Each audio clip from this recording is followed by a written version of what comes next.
¿Qué tal, jóvenes? En esta ocasión vamos a ver unos ejercicios relacionados con el potencial eléctrico y el primero de ellos dice lo siguiente. Un protón se desplaza en línea recta de un punto A otro punto B, una distancia de 0,5 metros. A lo largo de esta línea el campo eléctrico es uniforme con magnitud de 1,5 por 10 a la 7 volts sobre metro en la dirección de A a B.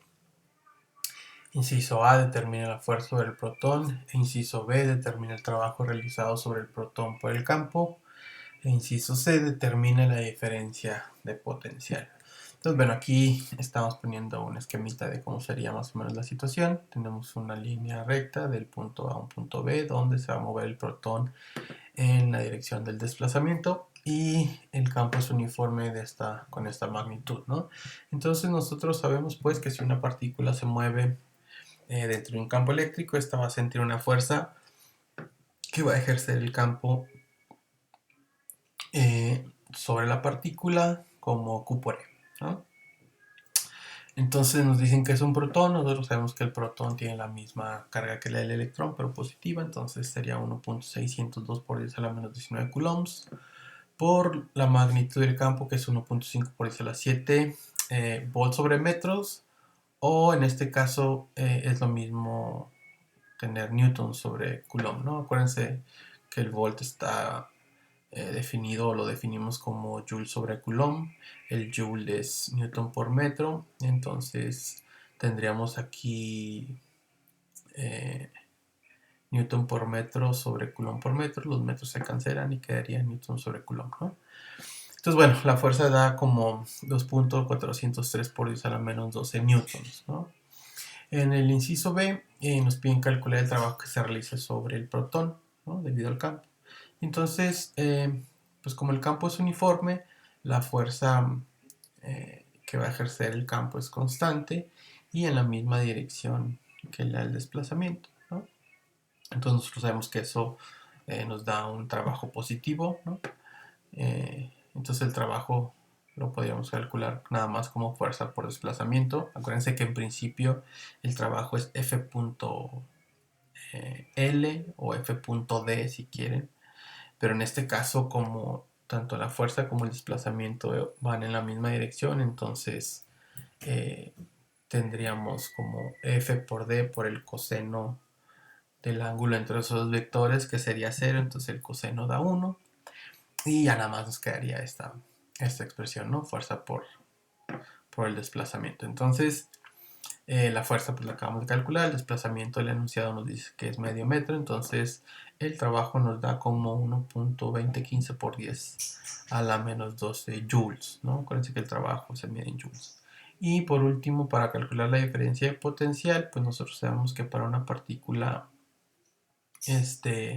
puntual, la diferencia de potencial la podemos calcular como el trabajo que que realizamos de mover a la partícula de A a B entre la carga de la partícula. Y entonces, pues esa información ya la tenemos y resulta que nos da como 7,5 por 10 a la 6 volts, ¿no? Y entonces, eso también lo podemos expresar como 7,5 megavolts, ¿no? Acuérdense que mega es 10 a la 6. Entonces, bueno, se puede expresar también así, ¿no? La otra alternativa que uno podría usar es realizar la integral que definimos, o sea, la diferencia de potencial, el BA menos el BB, lo definimos como la integral de AB del producto o punto entre el campo eléctrico y el desplazamiento, el diferencial del desplazamiento, ¿no? Entonces, el problema nos dice eh, que el campo es constante, entonces esto lo podemos expresar, también vimos como E coseno de phi de L, pero en este caso tanto el campo como el desplazamiento tienen la misma dirección, entonces el coseno nos daría 1, y entonces el campo siendo constante lo podemos poner afuera de la integral y nada más integrar el puro diferencial de desplazamiento, y eso nos da como como el desplazamiento, ya que lo integramos, ¿no? Ya al evaluarlo desde A hasta B, pues tenemos esa expresión, ¿no? El campo que multiplica B menos A, pero B menos A es todo el desplazamiento, o sea que es D, ¿no? Entonces, esa sería otra alternativa. Metiendo los valores del campo y del desplazamiento, pues encontramos que la diferencia de potencial es la misma que habíamos encontrado previamente, ¿no? Los 7.5 por 10 a las 6 volts, ¿no? Entonces, bueno, ya sea que lo calculen así con la definición del potencial del trabajo entre la carga o haciendo la integral, ¿no? Les tiene que dar exactamente el mismo resultado. Bueno, en el segundo de estos ejercicios nos dicen que un dipolo está formado por dos cargas puntuales de más 12 nanocoulombs y menos 12 nanocoulombs colocadas a una distancia de 10 centímetros, como se muestra en la figura. Calcule los potenciales eléctricos en los puntos A y B, C, ¿no? Entonces la figura es esta. Entonces tenemos una carga aquí, la carga 1, la carga 2, están separadas 10 centímetros. Los puntos A serían este, el B este y el C, el que está acá arriba. Entonces nosotros también vimos en la parte del potencial que cuando teníamos un sistema de varias partículas, el potencial lo podemos calcular como 1 entre 4 pi epsilon 0, la sumatoria de Q entre RI, ¿no? Donde la I lo que nos está diciendo es el número de partículas que tengamos en nuestro sistema. En este caso son 2, ¿no? Entonces, para calcular el potencial en el punto A, pues lo que tengo que hacer es, pues primero calcular el potencial que va a producir la carga 1 en este punto A y sumarle la parte correspondiente del potencial debido a la carga 2 en el punto A, ¿no? Entonces tendríamos que el potencial en A es igual a 1 entre 4 pi epsilon 0, la sumatoria de Q entre RI, y eso lo podemos expresar como 1 entre 4 pi epsilon 0 que va a multiplicar a Q1 entre R1 más Q2 entre R2, ¿no? Donde Q1 pues son los más 12 nanocoulombs y R1 es la distancia que hay de la carga 1 al punto A, que en este caso serían 6 centímetros. Y el otro término de Q2 sobre R2, pues Q2 son menos 12 nanocoulombs y R2 es la distancia que hay de la carga al punto A, que en este caso serían 4 centímetros, ¿no? Sería esta. Y entonces, bueno, poniendo los valores correspondientes, encontramos que el potencial en el punto A vale menos 900 volts, ¿ok?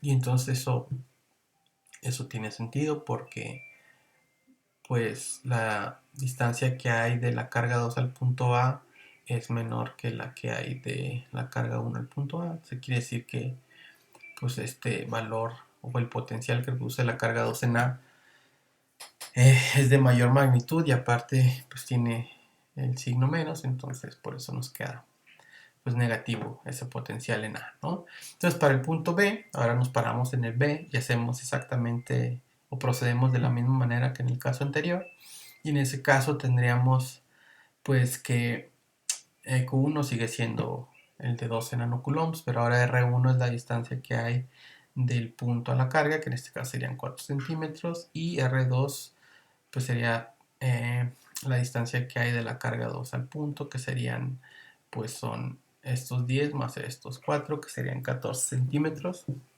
Entonces una vez pues que uno sustituye los valores, ¿no?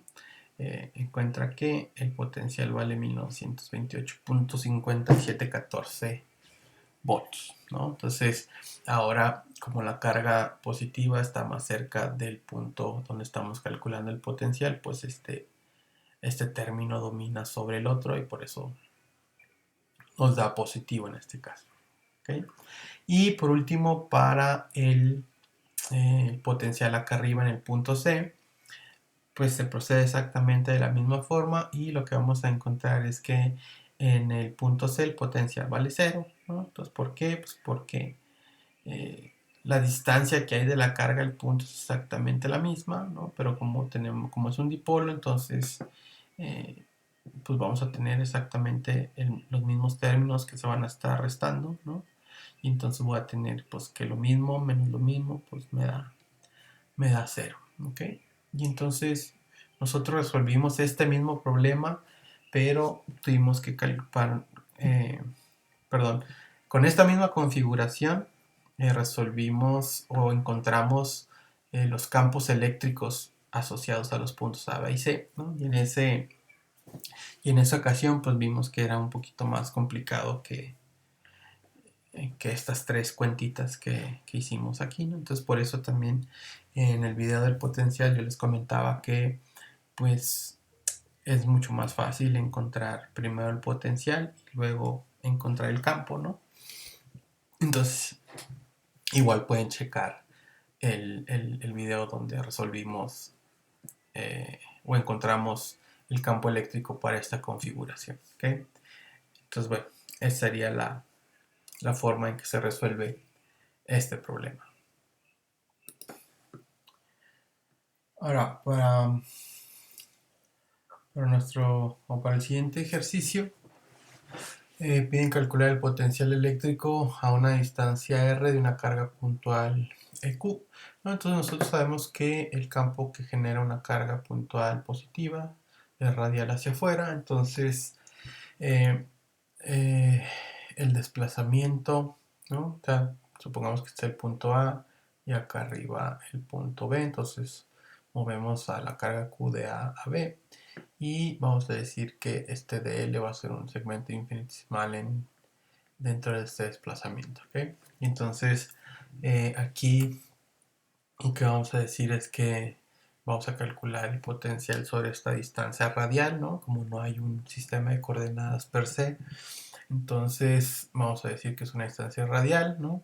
dr y el vector unitario vamos a, por definición, pues es de la carga hacia el punto donde se está calculando el potencial en este caso, ¿no? Entonces es el R correcto, ¿ok? Entonces, bueno, sabemos que la diferencia de potencial es BA menos BB y esto va a ser igual a la integral del producto punto del campo con el diferencial de desplazamiento. Entonces, en este caso vamos a integrar desde una distancia R genérica hasta el infinito, ¿no? O sea, vamos a decir que el punto B, pues, perdón, está en el infinito y no aquí, perdón.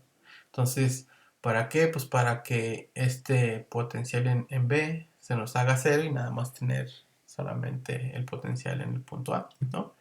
Que puede ser cualquier punto entre,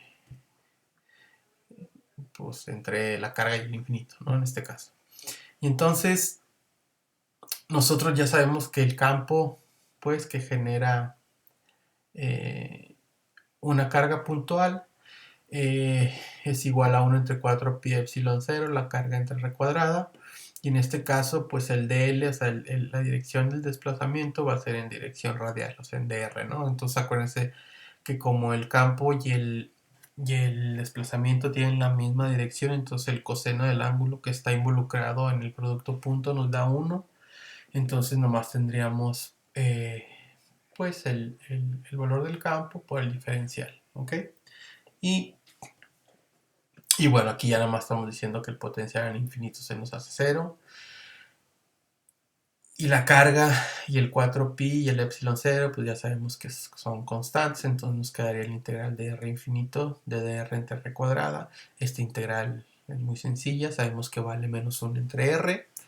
Y es lo que está aquí a la derecha, y al evaluarlo en infinito y en r, pues cuando evaluamos en infinito esto se nos hace 0, ¿no? Entonces acuérdense que es el límite inferior menos el límite superior, perdón, menos el límite inferior. Entonces, bueno, en el límite superior la evaluación da 0, y en el otro pues me va a dar menos 1 entre r, bueno, en r pues es una r genérica, acuérdense, entonces da 1 entre r, ¿no? Entonces esto que está acá, ¿no? Entonces al final de cuentas nos queda pues que el potencial en A va a ser Q entre 4 pi epsilon 0 r, ¿no? Que esta es la expresión que habíamos puesto pues para una carga puntual cuando definimos el potencial eléctrico, ¿ok? Entonces, bueno, entonces está bien la definición esa que dimos, ¿no? Entonces concuerda con lo que habíamos dicho, ¿de acuerdo? Bueno, en el siguiente ejercicio nos piden obtener el potencial a cualquier altura y entre dos placas con cargas opuestas. como se muestra en la figura, ¿no? Entonces imagínense que tienen una carga, una placa, perdón, con carga positiva acá arriba, una placa con carga negativa en la parte de abajo, la separación que hay entre las cargas es D. Vamos a poner nuestro sistema de coordenadas o nuestro origen en la placa inferior, ¿ok? Entonces a partir de este origen medimos nuestras cantidades físicas y bueno, vamos a mover a una carga de prueba desde el punto A hasta el punto B en principio, ¿no?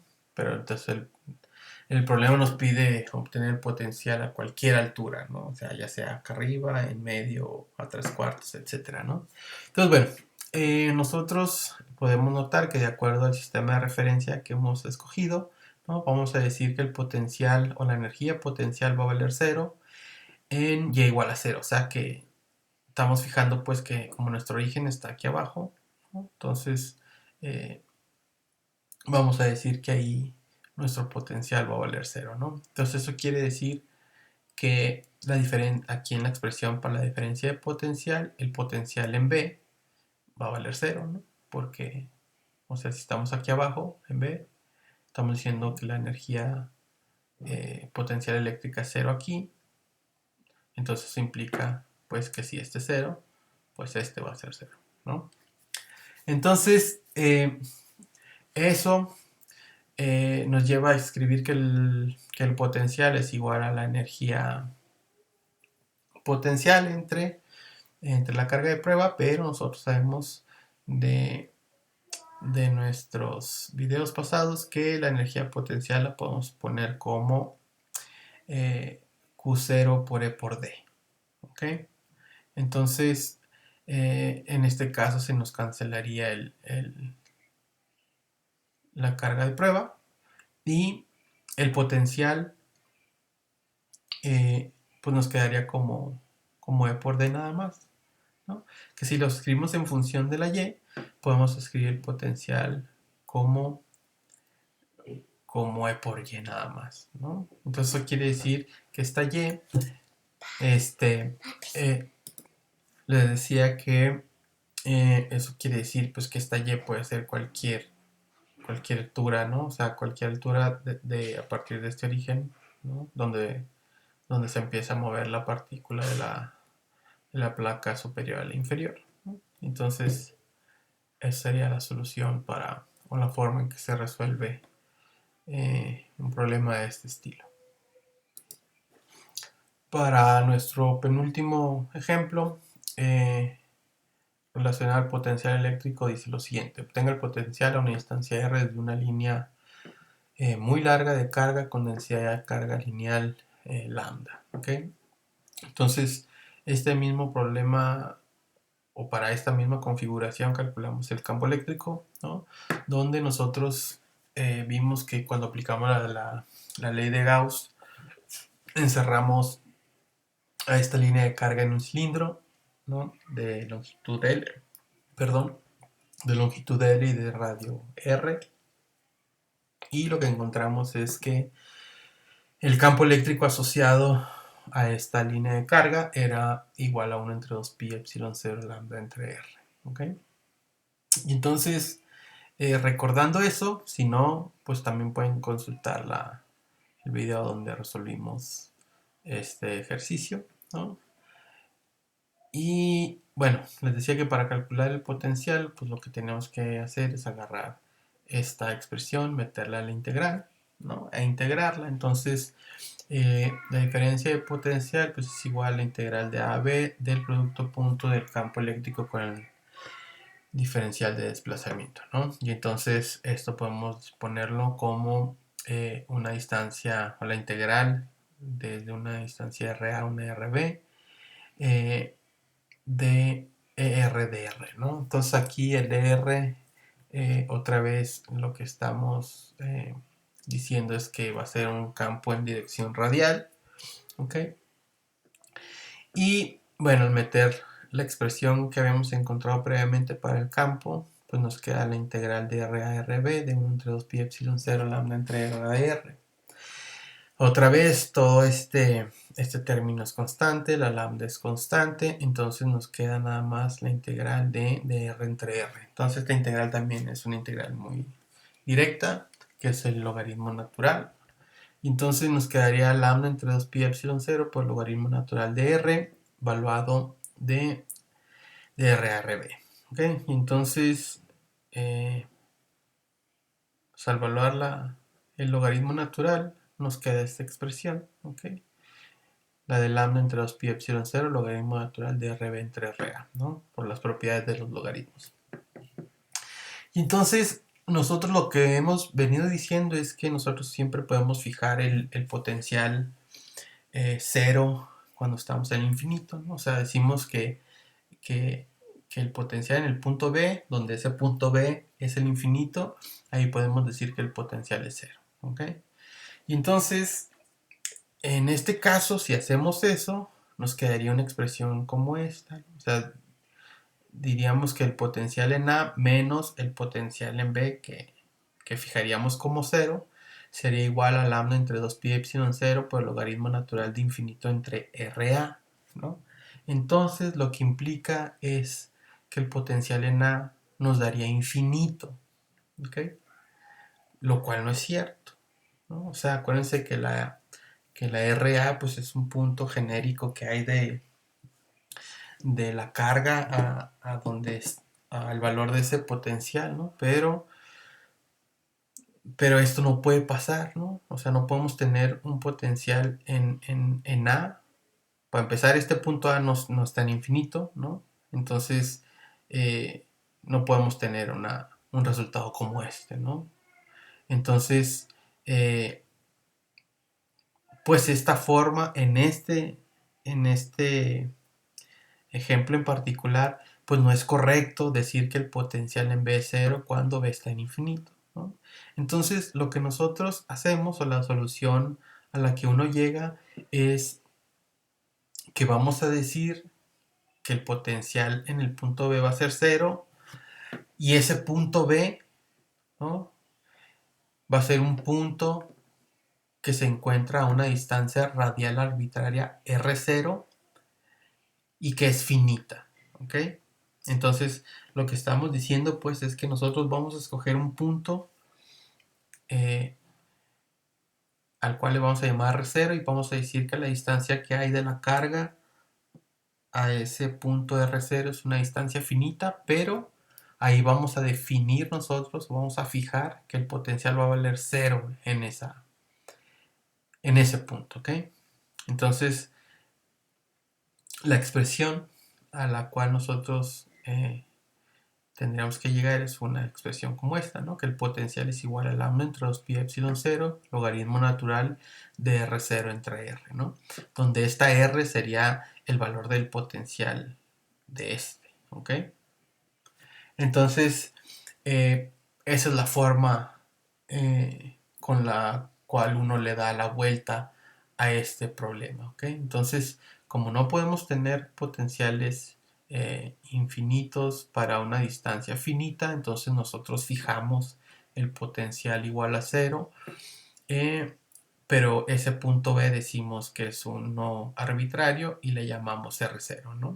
Arbitrario y finito, además, ¿no? Entonces la expresión para el potencial, cuando tenemos una línea, perdón, muy larga con carga, va a ser de esta forma, ¿ok?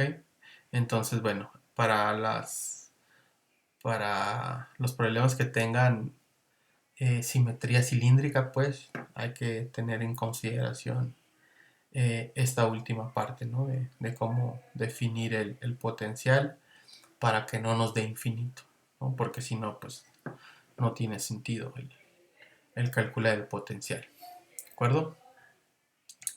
Bueno, y por último, vamos a realizar este ejercicio, el cual dice que el potencial eléctrico a una distancia radial r de una carga puntual es q entre 4pi epsilon 0 r y nos piden obtener el potencial eléctrico a partir de la expresión para el potencial. Entonces, eso pues quiere decir que si yo tengo el potencial para una carga puntual dado por esta forma, me piden calcular el campo, ¿no? Entonces yo sé que el campo, perdón, aquí en el enunciado debería ser obtenga el campo eléctrico a partir del potencial. Otra disculpa. Entonces, bueno, si tenemos el potencial por una carga puntual, yo sé que para encontrar el campo, lo que tengo que hacer es derivar parcialmente el potencial y lo que voy a encontrar es el campo. Entonces, en este caso, aquí esta expresión está dada en términos de la distancia radial r. Eso quiere decir pues que el r va a ser igual a menos la derivada parcial de b respecto de r. Y entonces, pues me quedaría como menos la parcial de respecto de r de 1 entre 4 pi epsilon 0 q entre r, ¿no? Y entonces, pues todo este cociente y la q son constantes, entonces me quedaría 1 entre 4 pi epsilon 0 o menos 1 entre 4 pi epsilon 0 q por la derivada de respecto de r de 1 entre r, ¿no? Entonces yo sé que la derivada de 1 entre r es menos 1 entre r cuadrada, entonces este menos con este menos se hace más, entonces el campo eléctrico por una carga puntual q me queda como 1 entre 4 pi epsilon 0 q entre r cuadrada por r gorrito, ¿no? Para ponerle el carácter vectorial. Y entonces, pues esa es la forma de calcular el campo a partir del potencial. Esa es una forma. La otra forma es escribir a esta R que está aquí en expresión para el potencial en términos de las coordenadas cartesianas x, y, z. Entonces acuérdense que esta R sería la magnitud, ¿no? Entonces la magnitud me quedaría como x cuadrada más y cuadrada más z cuadrada a la 1 medio, ¿ok? Y entonces nosotros vimos que para calcular la componente en x del campo sería agarrar y calcular menos la derivada parcial del potencial respecto de x. Y si hacemos eso, ¿no? Tendríamos que menos la derivada parcial respecto de x de 1 entre 4 pi epsilon 0 q entre x cuadrada más y cuadrada más z cuadrada a la 1 medio, ¿no? Entonces, lo que tengo que derivar, pues, es esta parte del denominador, ¿no? Y dijimos que como estamos nada más derivando parcialmente respecto de x, eso quiere decir que y y z permanecen constantes a la hora de derivar, ¿no? Entonces nosotros podemos agarrar esto, esta raíz, ponerla en la parte de arriba como x cuadrada más y cuadrada más z cuadrada a la menos 1 medio, ¿no? Entonces derivar eso, entonces si derivo esa función me quedaría como menos 1 medio por la derivada de lo que está, bueno, perdón, menos 1 medio por x cuadrada más y cuadrada más z cuadrada a la menos 1 medio menos 1 y todo eso multiplicado por la derivada de lo que está dentro del paréntesis, que en este caso sería nada más 2x, ¿no? Porque y y z son constantes, entonces esas derivadas me darían 0 y entonces me quedaría una expresión como eso que está aquí entre los paréntesis grandes, ¿no? Esa sería la pura derivada, ¿no? Menos 1 medio, el 2x, y en la parte de abajo aquí iría todo el x cuadrada más y cuadrada más z cuadrada, ¿no? A la 3 medios. Y entonces, bueno, puedo ver que se cancela este 2 con el medio, y ya poniendo todo en orden, me quedaría que la componente en x del campo la puedo poner como menos 1 entre 4 pi epsilon 0 q por x cuadrada más y cuadrada más z cuadrada a la 3 medios, ¿ok? O como menos 1 entre 4 pi epsilon 0 q por x, perdón, entre r al cubo, ¿no? Acuérdense que sería, o sea, si tengo r a la 3 medios, si lo quiero, si ahora las x las quiero poner en términos de r, pues sería al cubo, ¿no? Porque sería agarrar esto y elevarlo pues, al cubo, ¿no? Entonces te queda la 3 medios. Y entonces se hace lo mismo para calcular la componente y y z del campo, que en este caso quedaría la componente en y menos 1 entre 4 pi epsilon 0 q por y entre r al cubo, y en z sería menos 1 entre 4 pi epsilon 0 qz entre r cúbica, ¿no? Entonces siguiendo este mismo procedimiento como hicimos para calcular la componente en X. Y entonces ahora si ponemos todo en términos de los vectores unitarios, por ejemplo, ¿no? Entonces el vector de campo eléctrico me quedaría como menos I gorrito por menos Qx entre 4pi epsilon 0 r cúbica más Y gorro por menos Q entre Y 4pi epsilon 0 r al cubo más K gorrito menos QZ entre 4pi epsilon 0 r al cubo, ¿no? Entonces aquí recordemos que el vector unitario R gorrito es igual al vector entre su magnitud, ¿no? Esa es la definición de un vector unitario cualquiera. Y entonces resulta que el campo, o sea, o esta expresión la puedo poner como, miren, o sea, Q y el 4pi epsilon 0, pues eso lo podemos factorizar. Y agarrar el XY, el QJ y el ZK y ponerlo así como viene aquí, perdón, en esta parte de arriba, ¿no? XY más YJ más ZK, y todo va dividido entre R al cubo, ¿no? Y entonces, pero este R al cubo lo puedo poner como R cuadrada por R, ¿no? Y entonces si hacemos eso nos quedaría como Q entre 4pi epsilon 0 R cuadrada, que va a multiplicar a XY más YJ más Z en K, entre R, ¿no? Entonces, si se fijan, o sea, esto que está aquí en el numerador, donde tengo estos tres términos sumando, pues no es más que el vector de posición de la carga, ¿no? O sea, es el R vector.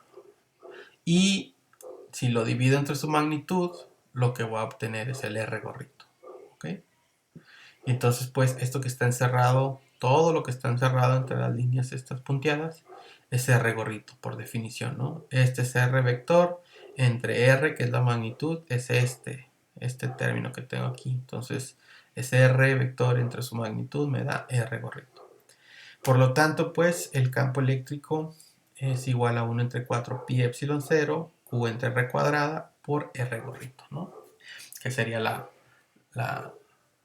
forma vectorial de escribir el campo, ¿no? Pero si se fijan, pues esta expresión es igualita a la que teníamos acá arriba. Entonces, cualquiera de las dos formas, pues, es equivalente, ¿ok? Obviamente, la primera la hicimos en un renglón, calculamos el campo, pero si escribimos a esta R en términos de las coordenadas cartesianas, pues tenemos que hacer todo este desarrollo, pero al final de cuentas el resultado tiene que ser el mismo, ¿no? Porque estamos calculando el campo, pues, de la misma carga, ¿ok? Bueno, jóvenes, espero que les haya quedado claro. Cualquier duda, pregunta, no duden en hacérmela llegar, y nos vemos la próxima.